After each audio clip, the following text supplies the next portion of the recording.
You are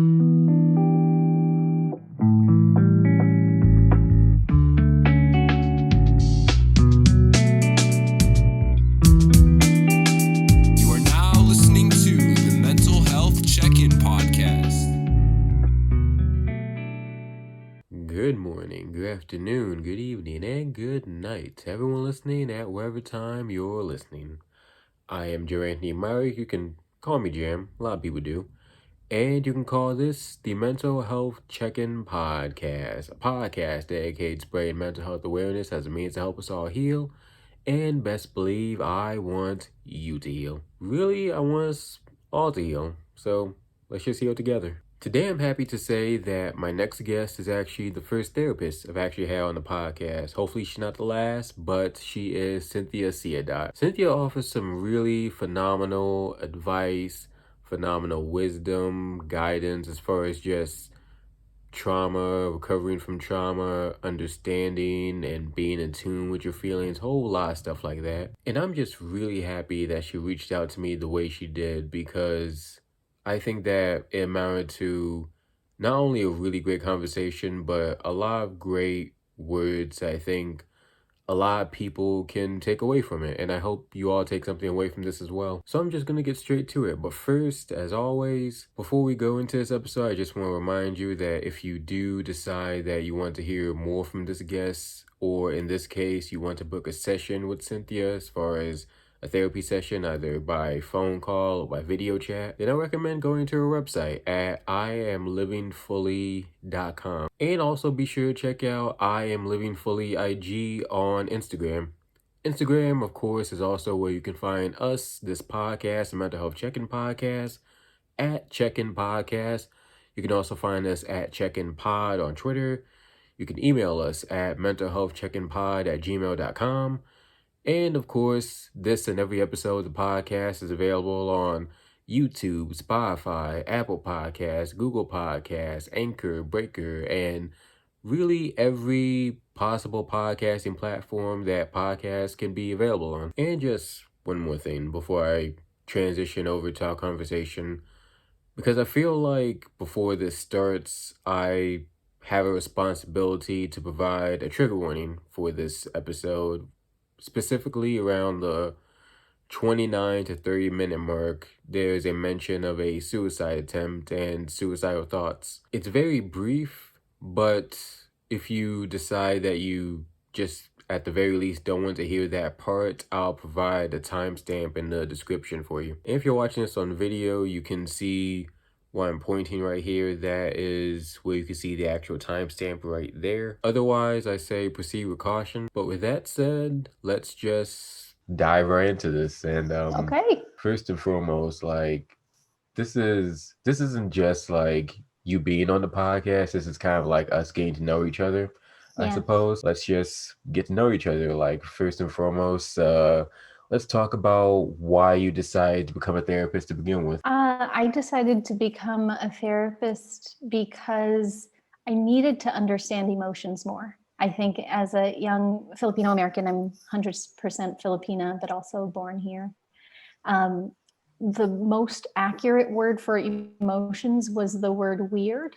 And so it was like, I feel weird. And then so I just I had to develop a lot of ways of trying to figure out, oh, what's that emotion and what's that emotion? And part of that was that like I just had a natural curiosity for human stuff going on. And then I also I was doing internships and stuff in college.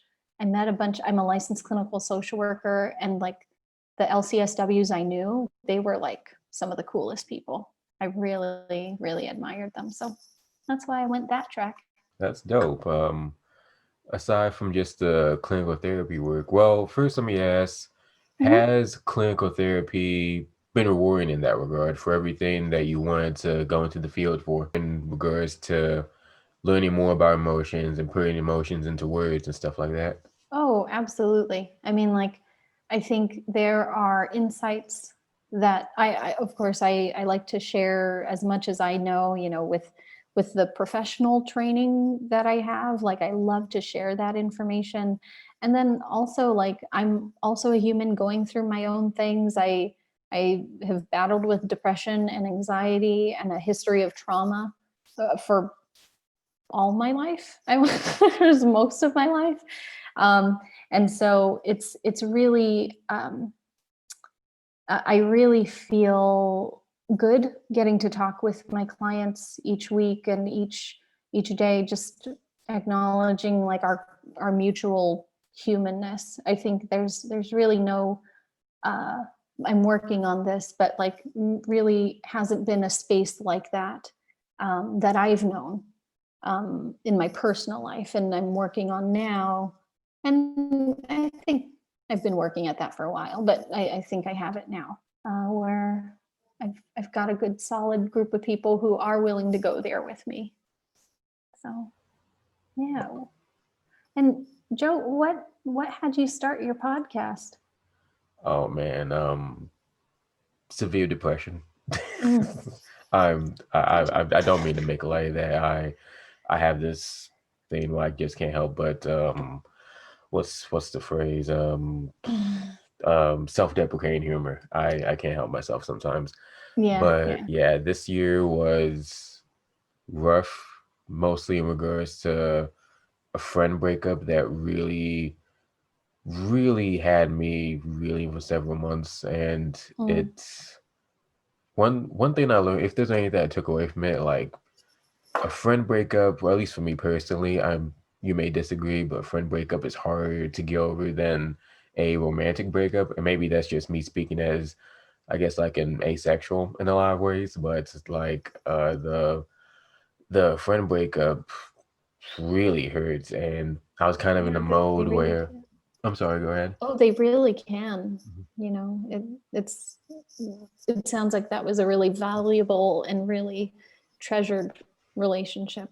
I mean, so Yeah, it was, and I felt like I had a lot of personal growth from that friendship, and for it to end the way it did, mm, it just it just really hurts. And I was just kind of in a mode during that depression where the only thing I wanted to talk about was mental health. When I was on my mm, job at the time, mhm. I really hated covering what I wanted to cover for my job. I slowly hated like other like interests I may have had, and I guess like in many regards, mental health became a personal interest of mine, I guess. And Nice. that was the only thing I really wanted to talk about, but I never had the space to talk about it. Look at And you. Yeah. and it was before I got a therapist, so I didn't really know how to have those conversations. My first thought was to just be more open and talk about with different people, and then Mhm. somehow my head landed on, let me create that space for other people to learn, like not just me. Like let me create something where other people around the world can really gather something, people who Mhm. aren't really, who are in a similar rut that I'm in, and having all these emotions but not really knowing what to deal with them. So I Oh my thought, gosh. Yeah. let me have a mental health podcast. That's brilliant. Mhm. That's awesome. That's awesome. Thank you for sharing this. I mean, it is so important to be able to have a space to talk about mental health. I mean, it's unfortunately one of those things that has gone so far, like has stayed in the four walls of the consultation room most of the time. And for you to share and speak out that way is just like awesome. I really, that's awesome. So brave, so awesome. Thank you so much. And thank you for asking. I feel like this might have been the first time on the podcast, at least, I've really covered it. I feel like I might have like sprinkled sprinkled it here and there a little bit, but I've Oh, never gone in depth like this. And oh, the more I think about it, I think it might just be because like I'm finally at peace with what happened so many months yeah. ago, and I'm finally not only at peace, but I finally have the words to verbalize what I was going through, and it feels good. Thank you for Yay. putting that out me. Oh my gosh. No, thank you for sharing it with me. I mean, I know other people will be listening to this later on, but I feel honor just like you sharing that with me. And that's awesome. Good work. Cause like, I totally get that. There have been periods of my own mental health, my own mental illness, that afterwards I didn't have words. And that's like a big thing for me with my clients, is like before we can start talking about it, we have to have the words. But if we don't get like a safe place, or we don't have that safe place to just kind of have and be our playground, like our verbal playground to describe, and then have that person kind of bounce that back to us to see if it's accurate, like, man, like I don't know where I'd be without the people, the therapists who have helped me. So yeah, so this is really cool. This is just like another way that it's sharing. I don't know. I think this is awesome. Yeah, and I hope people like take this away, not even just like me like seeing that light at the end of my tunnel, but as far as Mm-hmm. just like the good that can come from talking about it, especially with a therapist. Like sometimes you need that space to verbalize your own thoughts, and bouncing those words off someone, you learn things about yourself that can be really fulfilling, I think. Yeah, yeah. And it's so cool. Like I mean, I love my role for that reason. It's like I get to hear people's kind of inner iterations of what they think life is like for themselves. And then when I kind of share it back and I'm like making sure I understand, they're like, oh wait, no, it's not like that. It's like this. And get, giving they give me an opportunity to understand, and in kind of that respect, they get to understand how to communicate themselves in a way that is accurate. It's like that's really, really important. And Yeah. like opening up like that's really like that's what I really hope I get out of this podcast, or like what people get out of it. Like I kind of want to like these conversations are important to like lay the groundwork. And I think if I could just like open the door for people to see like, oh, like I like what they're talking about on this show, or I like what the guest says here. Maybe I should invest in my own mental health by getting a therapist or talking about it Mhm. with XYZ or anything like that. So I'm helping Oh, somebody in I that bet. regard. I bet. If at if if at least one person. I mean, like, I feel like anybody who gets to see another human go through life. I mean, I get to do that each day, which is awesome. And I was just telling a new person I was working with yesterday of like, the chances of you telling me something that I haven't like heard other people experience is pretty low. Only like, because I feel like what we come into therapy with is like is just this question of like, is this normal? Is this okay that I'm feeling this way? Or is there something wrong here? Or I feel like there's something wrong here.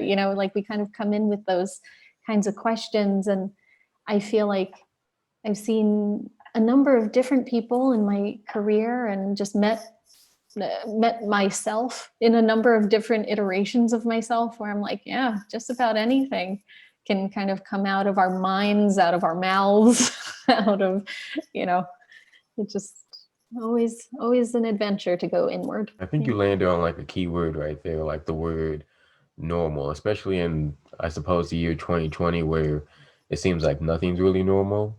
Oh But yeah. mhm.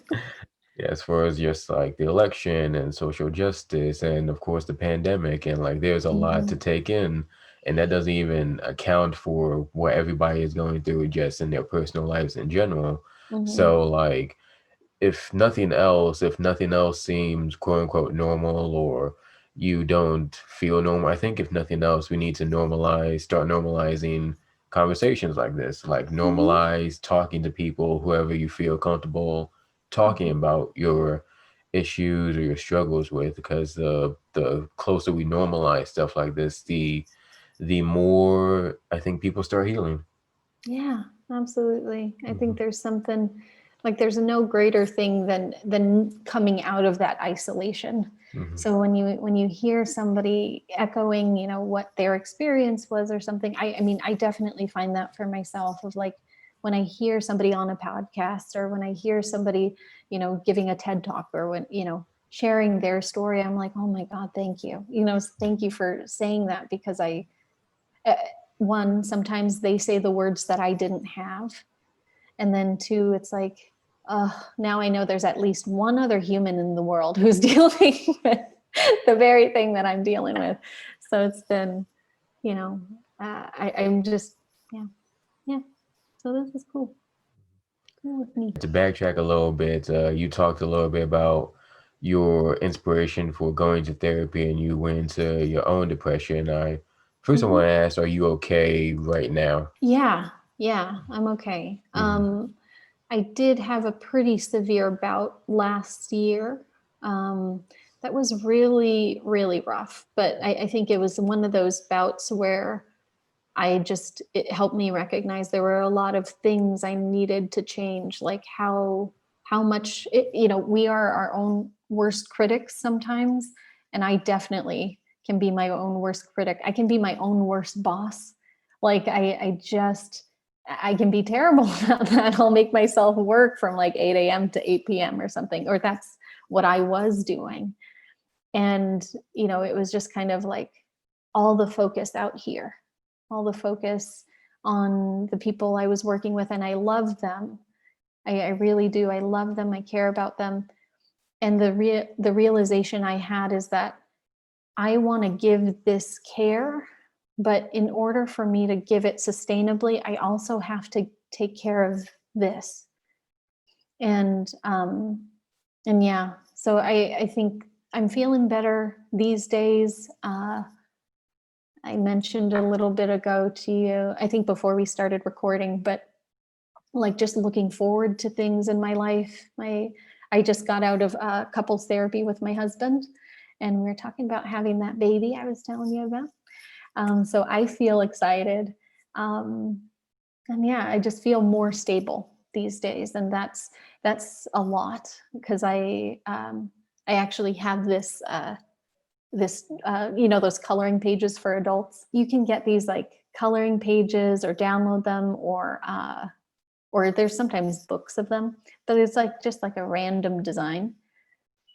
That design, that coloring page that I did was really the first thing that helped me realize I'm getting better, because one, I was able to finish it, and then two, I was able to focus on it. I think before that moment, things had gotten to a place for me where I just could not focus.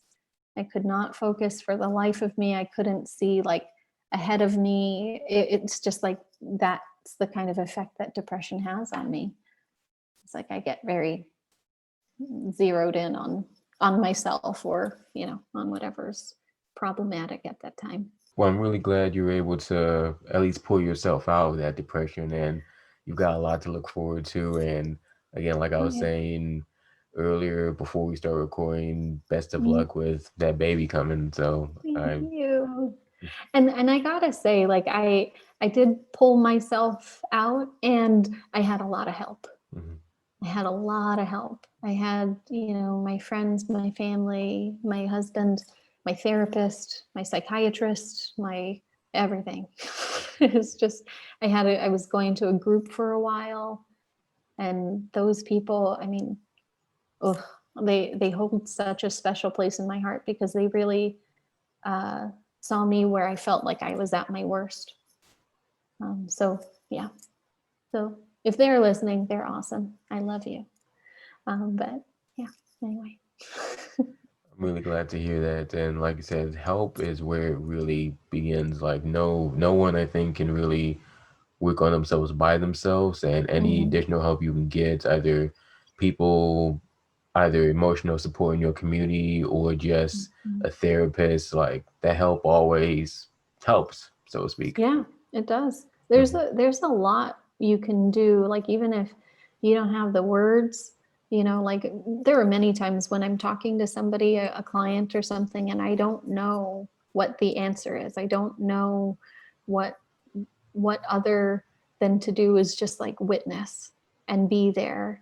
And there's a bit of a bit more understanding now that just the sheer presence of somebody who's caring and willing to hear you is like a big portion of that healing, that healing space. So yeah, that's it.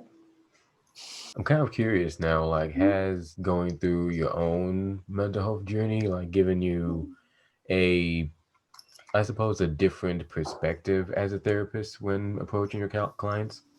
I do. You know, whenever I'm encountering a client, like I feel like I can relate to most, if not all of the clients who I've met so far, of like, I would say most, maybe not all. I think that, you know, I'm not always the good fit for one person or another person, but for the folks who I feel like I'm a good fit for, usually I feel a sort of a kinship of like, I get what you're doing. I did the same, or I'm doing the same sometimes.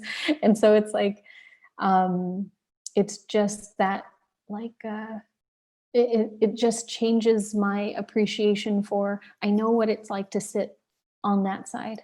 I know what it's like to be in the depths of something and not really see the forest through the trees, you know, and like, thankfully I'm out of that episode, but you know, that definitely was not my first episode.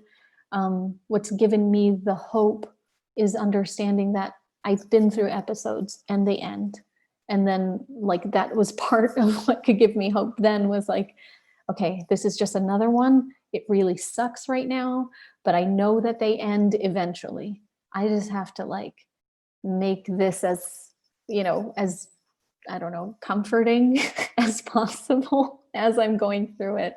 So yeah, so I feel like it gives me a you know, my own perspective of things, and I'll share as I see kind of relevant to my client's life, things that maybe it sounds like they're questioning if it's normal, you know, just to let them know, yeah, it is totally normal, and this is what it looks like in my own life, like in another person's life. This is what this looks like, and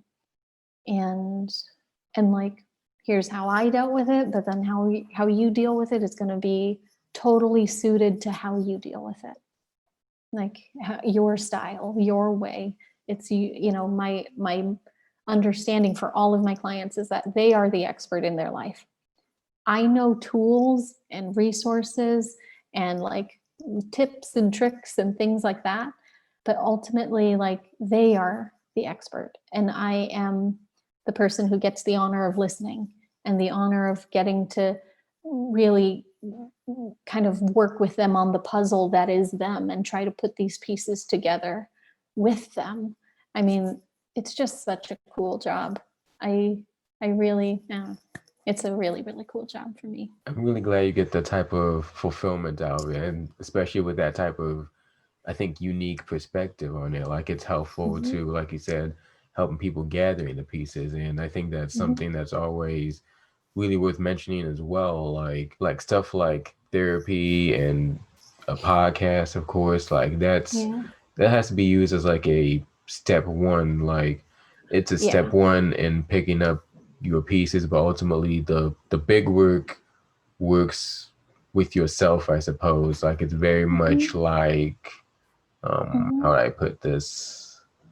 It's very much like, there's a reason why we say pull yourself out of depression. Like, it's very much something that you have to work on yourself, because no one knows you better than yourself. It's definitely essential to get that emotional support and help from your community, but you got to take all these tools and, I guess, kind of repair yourself in a way. Like, I've used this analogy before in a podcast. You gotta look at the body, look at the mind. It's kind of like a car. Like, sometimes you need to put it in the shop for repairs, or just take care after it. But other times you need help from someone else. You need someone to give you the tools. Somebody needs to give you the wrench, the corkscrew, the little whoever the doohickey is to fix the engine. I'm not a car guy, so I don't know doohickey.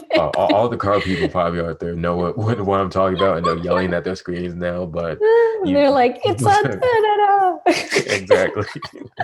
But yeah, what I'm getting at is that you need people's help to give you the tools, and then you use those tools to Yeah, help yourself.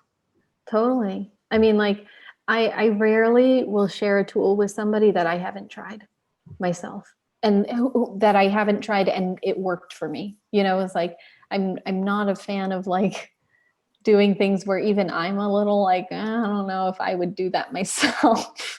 um, because I just feel like then I can kind of understand a little bit of like what somebody would go through in trying it. Um, like particularly with breathing exercises, I think I have trouble with those. But I like to like, there's like one in particular that I really love to do with people because it's only 1 minute and I can hang with a minute.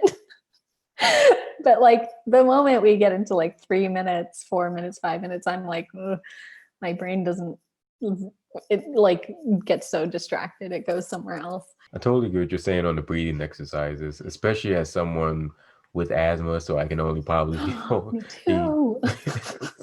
I could probably only do the breath thing for a minute is probably being generous for me if I'm being honest. But yeah, like Hey, it, that's good. Be yeah. honest. But yeah, like you also gotta understand like different things work for different people, and you gotta Yeah. just try things yourself. And I was Mhm. talking with a friend the last podcast, Lola, and we were Mhm. talking about how self-care is very much a trial and error process. You gotta try things out. Yeah. If this doesn't work, try something else. That doesn't Yeah. work, try something else. If this works, stick with it Mhm. and then commit to it. And that's when your Mhm. mental health is Mhm. at stake, that type of trial and error process is so important. So important. Like we'll never really know unless we try it. And like I think it's a that's a terrific point because when I'm talking with clients and I'm like sharing these different tools, I like to be quite like I'd rather overshare the tools and then have them have only like one of them work or none of them work and then they learn why it didn't work. um, I'd rather that because I think the other another realization that I forgot to mention in coming out of the depression I was in last year, I I know for a freaking fact that I don't know where or how differently I that whole scenario would have turned out if I didn't have the information that I have. And that's where I really got like the fire under my butt of just like, let me just give these things out. Let me just share these things. Like, I just want people to have the information, even if, I'm not working with them one on one. Like, I just want people to have information. And, when somebody reaches out to me, even if I can't work with them, I'll say, like, I'll be a point of contact until they get connected if they have questions, because it's just so much that we take on ourselves, and we've got a culture of like, I got to do this all by myself. And I learned a really cool thing at an agency that I worked for where there's like no wrong door, and I've kind of adapted that policy of like, even if i'm I'm not the person to get to work with them, that they still get something out of it, whether that's a referral or a tool or I check their insurance or it's just something that I just want to give. And so being on here is a big part of that. I think that's really valuable to have that insight like that, especially in your field. And I'm also grateful that I could provide a platform for you to reach more people with your voice. And to backtrack just a little bit more, I know we Yeah, keep backtracking, but I that's trust I'm totally going fine. somewhere. Like we were talking about your own mental health struggles Hmm. as a therapist prior to therapy. I'm Yeah, just kind of curious if you don't mind sharing, how did your mental health journey, so to speak, for lack of a better phrase, begin in your life? I would say I first really knew it was depression when I was 13. um, I think I was the youngest of three. The age gap between me and my older siblings was like 5 years and 7 years. So I was never quite with them, like in like going through schools and things. And that just resulted in me feeling alone a lot. loneliness is one of those, that is such a painful feeling. But I know that when I was 13, I was in such a desperate place. I knew it. I knew I needed, I started acting in all these bizarre ways, like not bizarre, but like I would sneak out, or I would do this, or like putting myself at risk. And that clued me in, because I would even see like, oh, I don't really want to do that, but I'm going and doing it anyway. And so that was when I really knew. It was definitely not, like I mentioned, like not some emotions weren't something my family and I talked about. And actually, when I was 13 was also, I think it was 13, it must have been 13, was when I had my first attempt at suicide. And so it was an attempt. I would, retrospectively, I'm like, but that was the intention that I had. And there was something that clicked for me there. I remember thinking like, oh, the amount of pain that would cause my family. I don't want to do that. And so that was like one point. And then I didn't really like go to therapy at that time. It was like one of those things I was like, oh, I don't know. This feels like a fluke of a thing. I don't know if this is normal. And I later learned that it was very normal.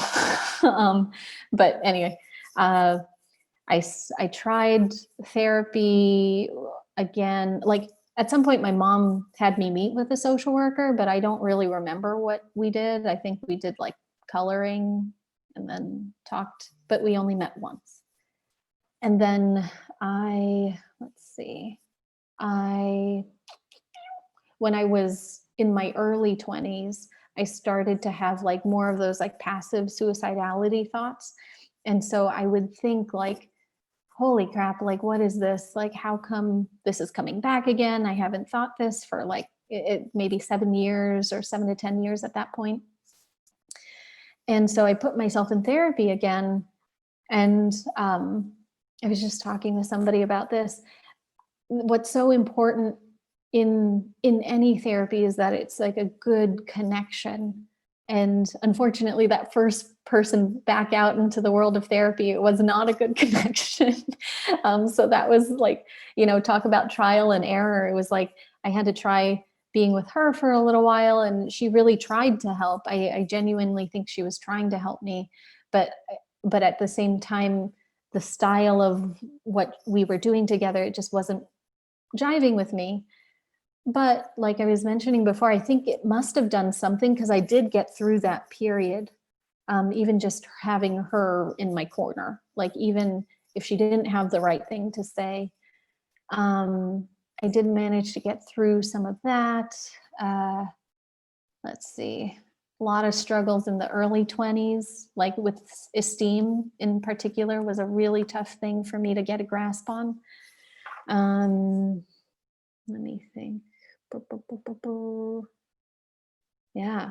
And I just like, I'm not really sure what else to say about it, other than like I would go through in and out of like depressive bouts, some lasting longer than others. And at some point I did decide, I think this was in 2013, I did finally decide that I was going to take medication for it. And that was probably one of the better decisions I've made with my mental health. Because my sleep was really like jacked up and I was not sleeping well, which just impacts our mental health so much. It makes everything exponentially harder. And I just purely needed to sleep, just in order to have some level of resiliency in my life. And so that was, let me think, I was probably like 25, 26, maybe at that point. And yeah. And so I got really lucky. I like had one medication that it worked. I understand that some folks aren't that lucky. It really is a fluke. I think that one worked for me. But I do feel lucky that I only had to do that one at first, and now I'm on two. Like I take one for the evening. Last year was when I really boosted up. I take Wellbutrin in the morning, and that really helps me maintain that steadiness. Yeah,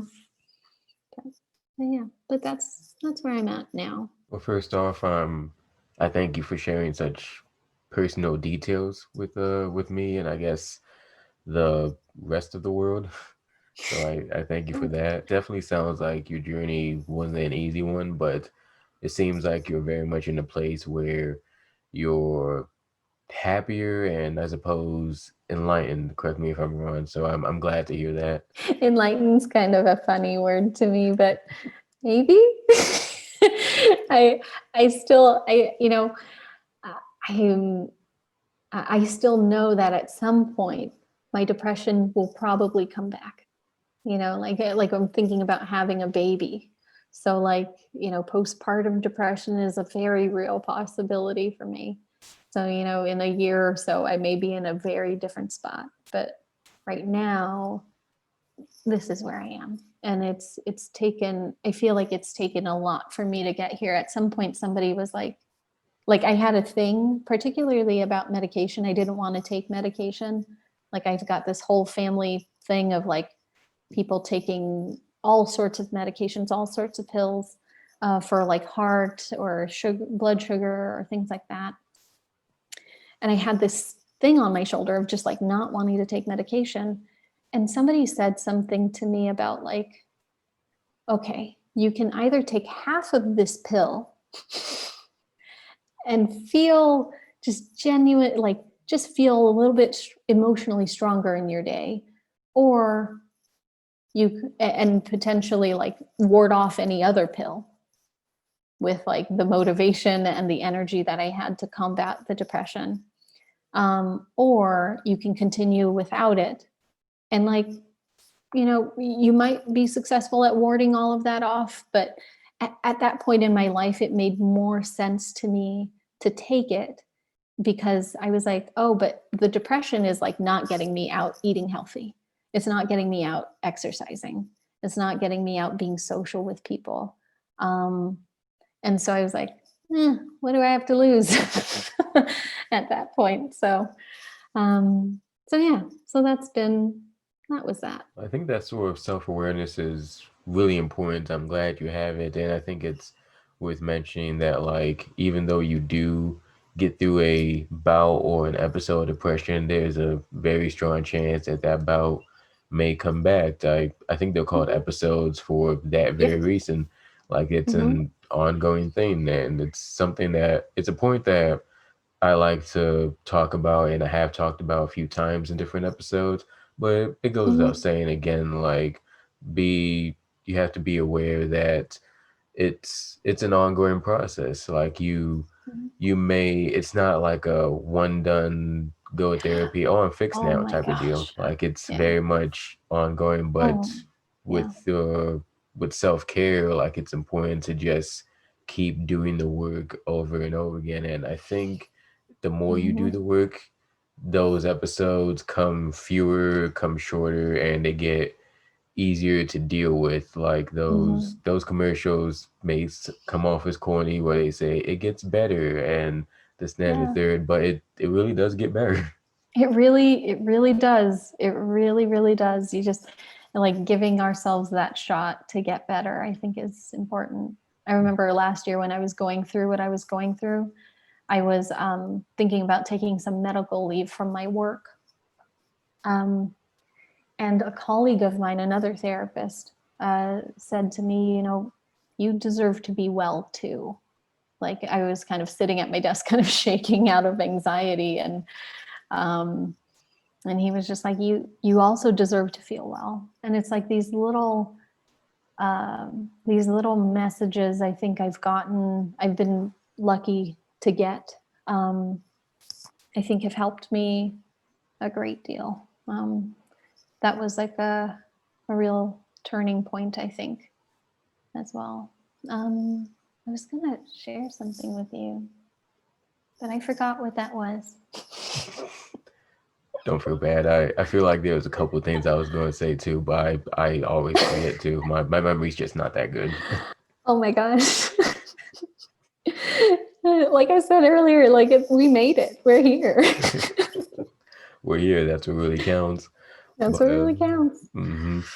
but while we're here, I do remember that like while you were talking about your mental health journey, like you did nail on a few things that kind of highlighted the whole normal discussion we were talking about, like why it's Mm, important to normalize discussions like this, because mm, so often when we're in these depths or these bouts, we feel like mm. there's something wrong with us as if it's not normal. And like the whole time you're talking about your experience, I suddenly started flashing back to my own experiences, and there were some really strong parallels. And I don't want to make Mhm. this about myself too much. I don't want to overtake your story, but I do think that that just highlights the point that everybody's going through something, and without even knowing it, we're all going through similar things, and maybe Mhm. even more so now with quarantine and lockdown. And Oh that's my a gosh, big yeah. reason why everyone's mental health is probably struggling more than it's been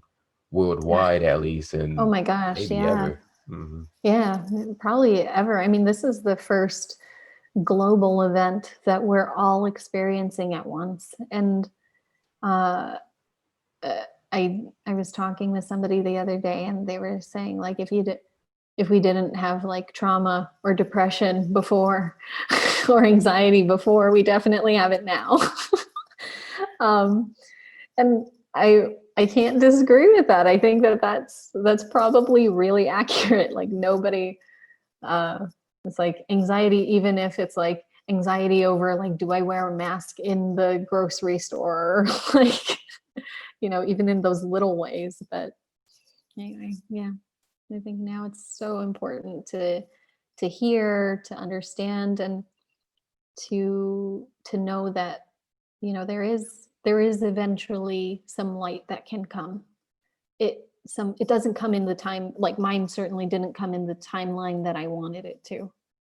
I wanted it to come like now, um, I definitely I work I kind of like to focus my work with high achievers and caregivers, because those are two kind of identities that I've adopted in my life. And one of them is like particularly with the high achieving piece of me that wants to be perfect at something, wants to like there was a time in my life, I joke about it now, but there was a time in my life where I was like, I have to get my self-care perfectly. Like if I don't do this, oh God, it was like almost like I had a superstition if I didn't do a thing. And I was like, oh, surely I'm going to get depressed now. And but like I think what I learned out of all of that was like we can't get rid of these feelings. Like these feelings are just going to come with us. We're going to keep being human, and we're going to keep feeling things. I mean, it's way more concerning if something happens around us and we're like no reaction. It's like I mean, there's nothing wrong with not having a reaction, but it's like what what is happening for the person is like probably more of interest of like, it's like how if we don't get to I'm hearing a lot with like with the Black Lives Matter movement talking about humanizing people again. Like this is one of the core, our emotions are part of that.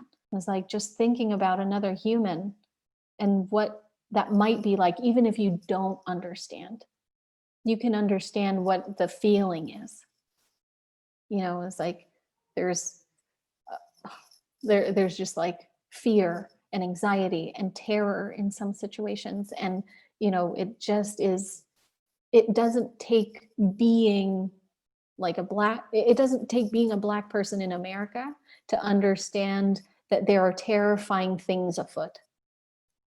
And so I think that that is a really um, I think that's a big piece to me of what stands out to me about this movement is just the humanization of us again. And we're not robots. These things aren't things that anyone should experience. But I think that it is important to kind of start with what we know, and what we know sometimes is how we're feeling. And even if we can't articulate it, we know our bodies are having some kind of reaction. Absolutely. And I think now more than ever is a time where we really need to get in tune with our feelings, and that like there's a lot going on in the world, and there's a lot to feel. You may not necessarily have a strong reaction or feeling or even an understanding perspective with one Hmm. particular issue going on in the world, but Hmm. there's a lot going on that you feel something about something, and it's important to really allow yourself to feel, if that makes sense. Like Yeah. allow yourself to just feel all the feelings, and then just lay the groundwork to decide, okay, what can I do with these feelings? Be it something Mm-hmm. productive, or just what do I do with these feelings to Mm-hmm. just within, like, how do I come to grips with what's going on? I think this year, now more than ever, that's really Mm-hmm. important. It reminds me of another reason why I even really why mental health in general kind of became a special interest of mine, and what eventually Mm-hmm. led to this podcast. I noticed there was a big mental health problem at the start of the pandemic, and it seemed like suicide rates and depression rates were skyrocketing every time I looked at the news and read things. Mm-hmm. And Mm-hmm. I kind of just wanted to get to the bottom of it. And it's Mm-hmm. especially with going on with what was going on with me personally. So I feel like if Mm-hmm. you're whether you're interested with just what's going on feeling wise with this larger scope of the world, or just how do you personally deal with that, I think this year is really like an eye opener. Like you said, it's a rehumanization of the world. Yeah. I think that's what sticks out to me is just like the um just like part of our rehumanizing is paying attention to how we feel. That's important because if we really like once I really started to try and pay attention to how I felt, I understood how hard that can be. It's like hard to pinpoint it, hard to describe it, hard to say it. Um, Sometimes even uttering the words is scary. And so it's, in my own, I mean, kind of going back to your previous question about like how I feel like my perspective shifts and continues to shift is like, man, that like that moment when somebody tells me like I don't know what I'm feeling. I'm like, that's a thing. Like that's totally a thing. We don't know always. Eventually we can figure it out, but like there's moments when we just don't. Um, and there's a bit about the not knowing that is like ripe ground for anxiety. Because our anxiety is like, oh no, it's the worst case scenario thing.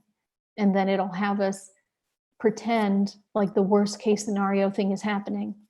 And it's like, it'll have us behave as though that's the thing that's happening, or responding, reacting as though that's what's happening. Yeah, I think that makes a lot of sense too. Like, especially with so much going on, like it's hard to really process certain things. Mhm. And like I especially say that as like an autistic person, who processing things can get difficult a lot of times. And it's you may not, well, at least me as an autistic person, may not necessarily know what you're feeling in a certain moment. You don't really know Mhm. how to process a situation or feeling at that moment. But you Oh, have to. I think it's important to accept that you may not necessarily understand something in this moment, or even possibly ever in some situations. possibly ever sometimes. Yeah. I'm like, why did I have that?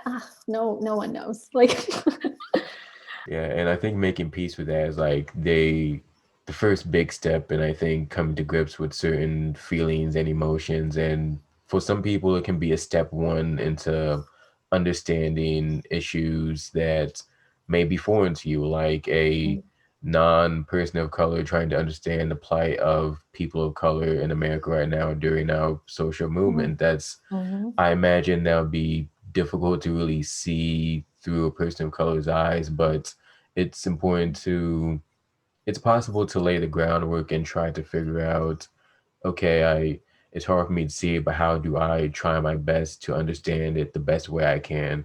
And Yeah. even like inward, like if you, it's, again, as an autistic person, I run into a lot of situations where a situation may be hard to process or really Mhm. understand, but to the best of my Mhm. ability, I just try my best to try to understand. I feel like I'm rambling a little bit, but you Hmm. understand what I'm getting at, right? Yeah. Yeah. Yeah. No, that's that is like it can be so hard to process. I mean, like with autism, with trauma, that's something that I've suffered from. It's just like um, different things, capital T's, lower T's.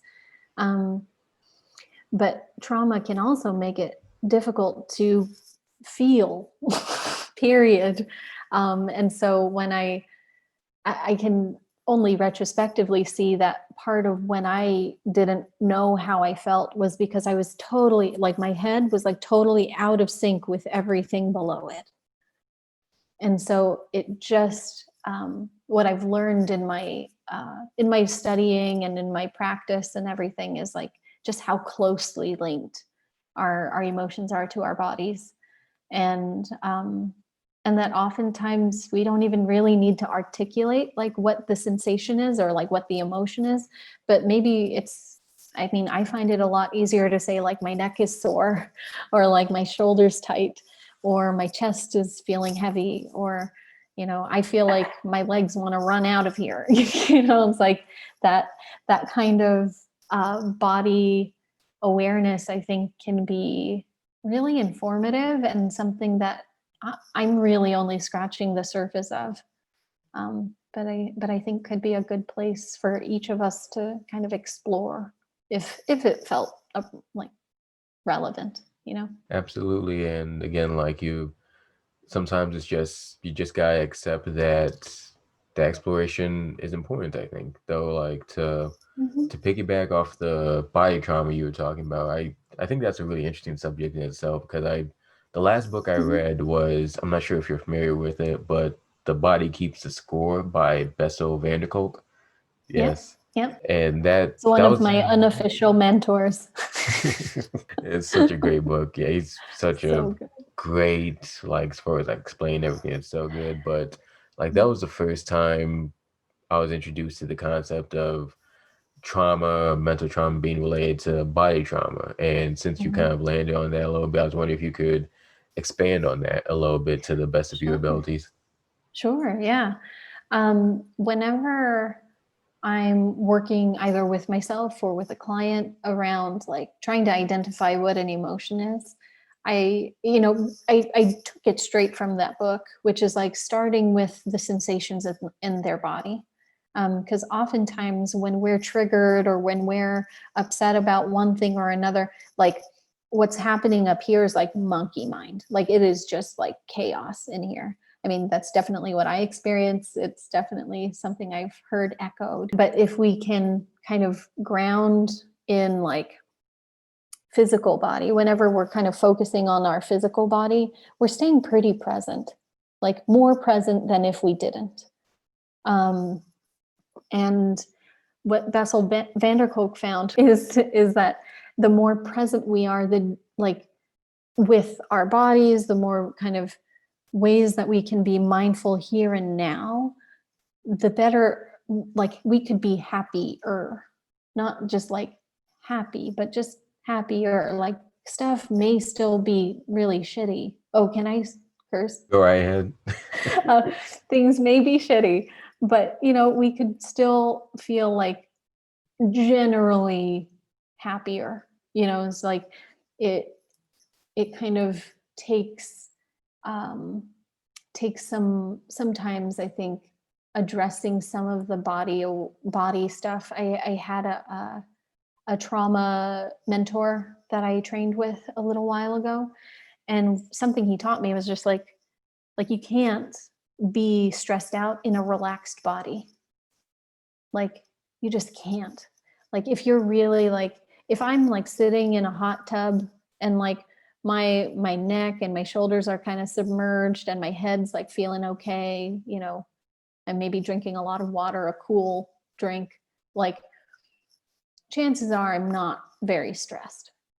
Chances are, because muscularly, for us to feel the stress will increase or decrease depending on how much we're holding it.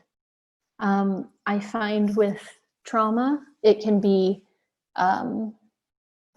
really difficult sometimes to like sense into the body, because sometimes part of the trauma has to do with the body, and so that's like a thing to like approach really slowly. But you know, otherwise, if it feels safe to do so, that kind of exploration can be really informative for us. I hope that was I hope that was helpful. I think it is. I think everything we say, or at least I hope everything we say is helpful to somebody out there, I think. Yeah. But yeah, like I always thought that dissonance of trauma between the body and the mind was really interesting. And before I got to that book, I never really thought about it. But even looking back to the depression I had earlier this year, like it was a depression where I physically felt pain. Like it was like physical and like my gut, the more I dwelled on why I was so depressed, and I didn't really understand it. And like reading that book gave it some clarity, but you kind of like explain it right there really has opened my mind to just why that makes sense, and like more just why it's just as important to like as just to keep your mental health in check. It's just important to be in tune with your body. Like if you're going through an emotion, what's happening with your body right now? Is it tightly linked to your stress or your mental health? Is there anything you can do to your body to help yourself mentally? And I think that's something that goes neglected in mental health discussions, I think. Yeah. I feel like we're just kind of reaping the rewards of some like people like Bessel van der Kolk, who have been doing this kind of exploration since like the either late 80s, early 90s. You know, we're just now starting to see the result of all of their hard work and awareness around what's going on in the body when like there's Dr. Amen over at UCLA. He talks about like what's going on in the brain when we're not feeling well, and he does like brain scans and scan comparisons, and like that is fascinating, and that's just scratching the surface of what's happening there. And then with Bessel van der Kolk, and I'm trying to think of the guy for polyvagal, like the nervous system guy. He's like why is my brain not remembering your name? If you Google polyvagal theory, his name will pop up, as well as another woman who's a social worker. She's like developing like handbooks and resources and things. I really wish I remembered their names. But yeah, if you Google polyvagal, you'll find some of that information. But that's essentially telling us like there's a part of our nervous system that we can activate to help us feel calmer, to help us feel more safe. And that is just like, oh, that just feels like gold. Like, I'm just like, okay, if I can figure out, you know, ways that do that. Like, and I feel like I've learned so much from these people who have done this research and work. There are some really simple things like focusing on a long exhale instead of inhaling. It's fascinating. I think there's something, and I'm paraphrasing now, but the exhale actually signals the body more to be more calm. An inhale, if we like start to breathe in, we're like we're actually kind of inciting a little bit more anxiety in the body. but to exhale kind of does what we need it to do, is just like let kind of things go, or muscles go and relax. So shoot, I need to like get these names in order. I feel like that would be really, really cool if I could just rattle them off. If nothing else, I think that you've at least like given enough explanation where like I could Google something and at least like find like breadcrumbs Yeah. of what you're talking about at Oh, least. totally. Totally. And if anybody has any questions, if you're listening and you have any questions, please reach out to me. I am so happy to hear from you, answer questions. I could do some of that now, but I'm I'm on Instagram and at Living Fully IG, and right now I'm doing a Q&A. I don't know if I told you that, Joe, but I'm doing a Q&A each week, or as frequently as I can kind of come up with a topic. But this week's topic is anger. And so I'm like leaving it open for people to ask me questions about anger. And the week before was about navigating life with unknowns. And before that was overwhelm. So like, I just like, it's just like another version of me trying to get some of this information out there. So yeah, so feel free to ask any questions you want, even if it's not on topic. And I would gladly co-sign that, and like getting all that out of the way, that might be a good place to end it. Like I have so much, I kind of have more to like ask and talk about, but like I feel like we'll just be here all day. So yeah, I'll just say thank you for coming on, and and I have a segment I like to end on every episode Yeah. where Yeah. I call it giving people their flowers, where if we never speak again, I at least tell my guests why I appreciate them.